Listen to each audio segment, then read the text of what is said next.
L'une des raisons d'être de cette chaîne, c'est de vous proposer des idées de business, des idées de projets que vous pouvez implémenter, quels que soient les pays dans lesquels vous vous trouvez sur le continent. Évidemment, pour chaque idée que je donne, il faut après évaluer les choses en fonction de votre environnement et adapter, si besoin, les idées que je donne pour que ce soit pertinent dans votre contexte. Mais généralement et de façon globale, il y a toujours un potentiel un peu partout en Afrique lorsque je présente un business parce que nous connaissons des réalités qui sont assez similaires à peu de choses près. Aujourd'hui, je vais donc vous présenter une nouvelle idée et je vous demande de prendre de quoi noter pour suivre le développement comme d'habitude parce que je vais vous parler section par section de ce business-là, vous dire quels sont les challenges auxquels vous serez confrontés, pourquoi ce business va marcher, comment vous pouvez justement faire face à ces difficultés-là qui vont vous entraver le chemin si vous décidez à aller dans ce secteur. Et également, on va parler de finances, combien il faut pour démarrer, combien vous pouvez générer, etc. Soyez certain que c'est un business rentable, un business à fort potentiel qui peut vous générer plus de 20 000 francs par jour si vous vous appliquez, que vous développez le concept convenablement. L'entrepreneuriat est la porte de sortie pour les générations africaines, les générations actuelles et c'est l'avenir, vous le savez. Restez donc câblés, prenez de quoi noter comme je disais, on en parle tout de suite. Je suis Régis Sezin, entrepreneur multipotentiel, conférencier, formateur et artiste. Je partage avec vous sur cette chaîne du contenu propulsif pour vous aider à rêver, oser et créer. Hello les rocks, j'espère que vous êtes solides. Moi je suis en parfaite forme et je suis plein de gratitude envers l'univers. Aujourd'hui je vous présente une nouvelle idée de business. Sur cette chaîne on parle d'entrepreneuriat, on parle de business, de développement personnel et d'éducation financière. Tous ces sujets sont interconnectés, n'est-ce pas? Donc si tu es là pour la première fois, je te souhaite la bienvenue, welcome on board, abonne-toi. Ici on rêve, on ose, on crée, REC, d'où notre mantra, soyons rock. Voilà. Alors, l'idée que je m'en vais te présenter est une idée qui a commencé à être exploitée depuis quelques années dans nos pays. Enfin, commencé à être exploitée, je vais dire un peu plus largement. Il y avait quelques personnes morales ou physiques qui étaient déjà dans ce secteur-là. Mais c'est un segment qui va être de plus en plus prisé. Donc, je crois que c'est le moment de vraiment pouvoir capitaliser sur cette opportunité-là et de se mettre dans la danse pour ne pas arriver au moment où le secteur serait peut-être saturé. Le besoin, il est palpable, il est flagrant. Il suffit d'avoir une offre intéressante et on peut se tailler, à défaut de se tailler une part du lion, même si ce n'est pas le cas dès le départ, on peut quand même se faire une place. Et lorsque je parle d'entrepreneuriat et que je dis à longueur de journée sur cette chaîne que c'est la porte de sortie pour les générations actuelles et c'est l'avenir, c'est parce que comme vous le savez, la démographie est en train d'exploser. Nous serons le double de la population actuelle en 2050. Les États embauchent de moins en moins, les entreprises font tout ce qu'elles peuvent pour embaucher le moins possible et avoir le plus de profit possible. Et la solidarité dans les familles, évidemment, elle est aujourd'hui relative parce que tout le monde a des difficultés, la vie coûte de plus en plus cher et les restrictions sont partout. Donc, famille, État, entreprise, la salvatrice fée, la fée salvatrice avec ces trois lettres F-E-E, elle n'est plus aussi fonctionnelle qu'avant. Il faut donc être beaucoup plus réaliste, être débrouillard et se mettre dans la danse de l'entrepreneuriat. De quoi s'agit-il? Je voudrais vous proposer d'établir en fait une agence de tourisme local qui va faire la promotion de destinations qui sont peu connues dans nos pays. Le tourisme local, c'est déjà pour intéresser aussi les personnes qui vivent dans un pays et qui connaissent assez souvent très mal les richesses qu'il y a dans ce pays-là. Quand on fait du tourisme interne, du tourisme à l'intérieur de votre pays, c'est pas ce que vous faites le plus. C'est-à-dire que vous remarquerez que les étrangers connaissent généralement mieux nos pays que nous-mêmes. Quand je parle d'étrangers, je parle de personnes qui viennent d'autres pays, pas forcément des occidentaux. Donc un Ivoirien connaîtra peut-être un peu mieux certains sites touristiques béninois et un Béninois connaîtra peut-être mieux certains sites touristiques camerounais parce que lorsqu'ils s'y sont rendus dans ces pays-là, eh bien, ils ont fait du tourisme, ils étaient en vacances, etc. Lorsqu'on habite dans un pays, surtout quand c'est notre pays, on a tendance à ne pas forcément laisser libre cours à notre curiosité. On connaît les sites touristiques, on les connaît de nom, on connaît des images, on connaît des faits historiques qu'on a peut-être étudiés à l'école, mais c'est assez rare de retrouver une tendance qui serait portée vraiment à la découverte. Nous n'allons pas toujours découvrir ce qu'il y a chez nous. Et c'est peut-être ces dernières années que ça a commencé à émerger un petit peu parce qu'il y a aussi des offres. Il n'y avait pas forcément d'offres dans ce sens-là, en tout cas très connues. Et progressivement, maintenant, les gens, face à l'offre, ils vont découvrir Donc, il faut profiter de cette brèche-là. Pourquoi ça va marcher? Parce que nous avons des paysages naturels extraordinaires dans la plupart de nos pays, enfin dans tous nos pays, et nous avons surtout une culture, un patrimoine culturel qui est très riche. Donc, il y a énormément de sites de destination à découvrir. Et les gens aujourd'hui sont prêts à le faire parce qu'il y a également une classe moyenne émergente qui a envie le week-end de sortir un petit peu, d'aller découvrir quelque chose en famille ou entre amis. Donc voilà, ça se développe un peu. Je vois pas mal d'offres maintenant, hein, même sur Internet, où on vous propose d'aller en week-end à tel endroit, d'aller faire ci, d'aller faire ça. Et ce sont les habitants du pays, les nationaux eux-mêmes, qui vont découvrir ces lieux-là. Donc, qui sont les clients de ces nouvelles agences. Ok, au-delà, bien sûr, des étrangers qui arrivent, qui sont également des clients pour vous.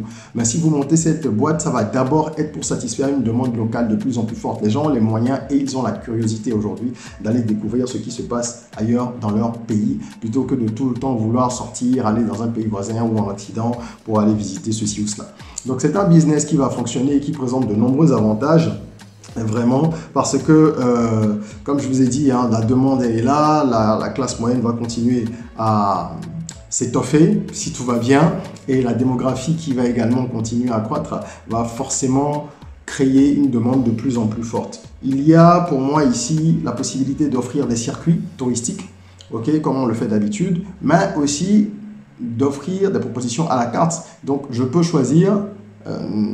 si vous m'envoyez comme un menu, hein, je regarde votre carte, je sais que vous faites une visite à tel site, tel site, tel site, il y a peut-être 10, 15, 20 sites hein, qui sont disponibles et je peux choisir comme ça à la carte d'aller plutôt dans le nord pour voir ci, aller dans le centre dans telle commune pour voir ça, faire la visite de tel musée dans le sud, comme je peux vous demander aussi un circuit, ou si vous avez des circuits standardisés, ben je peux dire, allez, proposez-moi un de vos circuits standardisés, ou moi je voudrais en apprendre beaucoup plus sur tel peuple, ou sur telle chose.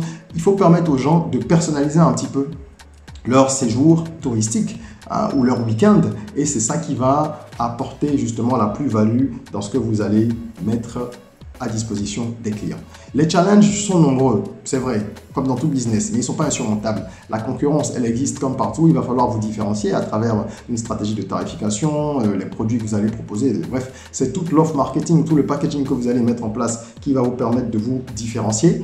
Vous avez la saisonnalité qui est également un facteur à prendre en compte. On sait très bien que dans le tourisme et dans toutes donc, les activités qui sont connectées au tourisme, il y a des hautes saisons, des basses saisons, etc. Donc vous devez pouvoir envisager la rentrée de revenus et également le flux d'activité, les deux allant de pair, en fonction de ces saisons-là, en sachant qu'il y a des moments où vous aurez forcément plus de demandes, plus de rentrée d'argent, mais donc plus de travail, plus de pression, peut-être avoir des collaborateurs un peu plus nombreux temporairement, etc. Et vous avez des périodes qui sont plus creuses. Donc, vous devez vous organiser par rapport à tout ça et voir également comment est-ce que vous pouvez occuper les saisons creuses. Quel genre d'offres vous pouvez apporter qui ferait que, à tel moment de l'année où il n'y a peut-être pas beaucoup de demandes, en tout cas il y a peut-être beaucoup moins de touristes, comment vous pouvez intéresser davantage les locaux à travers quel type d'offres pour que vous puissiez régulariser un peu vos revenus sur toute l'année plutôt que d'avoir vraiment des gros pics et des creux comme ça, comme des montagnes russes. Donc, c'est des choses qu'on étudie, qui s'étudient. Il y a des stratégies à mettre en place. Ça, c'est vraiment dans la conception du projet, le business model, le marketing et tout ça. Si vous avez envie d'être accompagné, vous savez que vous avez une idée intéressante, que ce soit celle-là que vous vouliez développer, celle que je présente, ou un autre projet, vous pouvez faire appel à nous. Nous avons avec nos équipes la capacité de vous accompagner. Partout en Afrique, nous intervenons avec une batterie de services qui vont de l'élaboration de l'étude de marché jusqu'à l'implémentation du projet en passant par le business plan, le plan marketing, la stratégie marketing de façon globale, le conseil et même au-delà, il y a d'autres services qui sont parfois un peu plus personnalisés que nous offrons. Donc n'hésitez pas à nous contacter, hein. En description, vous retrouverez nos numéros, nos mails et tout ce qu'il faut pour entrer en contact avec nous. Voilà. Si vous avez bien compris le potentiel, vous comprendrez donc que ce qu'il y a à mettre sur la table, ce n'est pas grand-chose par rapport à l'opportunité. Quand je parle de ce qu'il y a à mettre sur la table, je veux parler ici de l'investissement. Un business pareil, si vous voulez le faire vraiment avec beaucoup d'envergure dès le départ, ça va vous nécessiter plusieurs millions. Mais moi, je vous conseille, et c'est ce que je fais pour la plupart des business que je présente ici, d'y aller vraiment, entre guillemets, mollo, sauf si vous avez déjà de gros moyens. Dans ce cas-là, allez-y. Hein, on peut vraiment faire les choses en grand et tout de suite se tailler vraiment une bonne place sur le marché. Mais lorsqu'on a des moyens un peu limités, bon, plutôt que de ne rien faire, parce que moi, c'est ça mon principe. Je dis aux gens, il ne suffit pas... c'est trop facile d'attendre et de se dire, j'ai pas d'argent, j'attends d'avoir X millions avant de le faire. Vous pouvez avoir 200 000, 500 000, 1 million, 3 millions, etc. Il y a tout type de business que vous pouvez lancer. Sur cette chaîne, si vous regardez dans la playlist des business en or, vous verrez qu'il y a des business vraiment pour toutes les bourses que je présente. Donc, vous n'avez pas d'excuses. Je pense qu'on peut lancer ce business avec moins de 2 millions. D'accord? Et il faut considérer pour moi qu'il y a un site web à mettre en place. Ensuite, il faut faire un peu de promotion. Avoir une personne que vous allez recruter pour vous aider au départ, donc un assistant, une assistante, et faire les circuits. Alors le site web, je prévois 350 000, la promotion 200 000, vous allez faire un peu de promotion sur les réseaux sociaux, peut-être que vous allez faire quelques supports, numériques ou papier, tout ça, ça s'étudie dans une stratégie.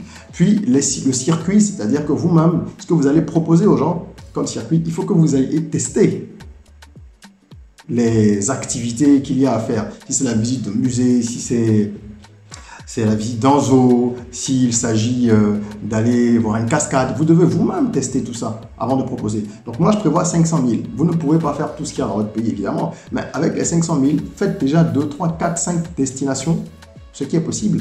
Et ces destinations-là, vous allez les référencer, ça va être les premières que vous allez proposer à vos clients. Avec le temps, vous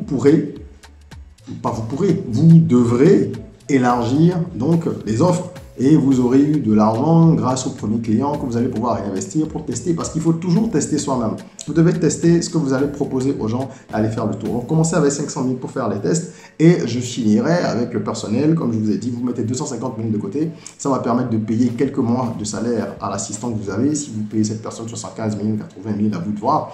Après étude, bien sûr. Et vous allez provisionner quelques mois. Donc, vous n'avez pas besoin d'avoir un local au départ. Vous pouvez avoir simplement, donc comme j'ai dit, le site web et puis vos pages sur les réseaux sociaux.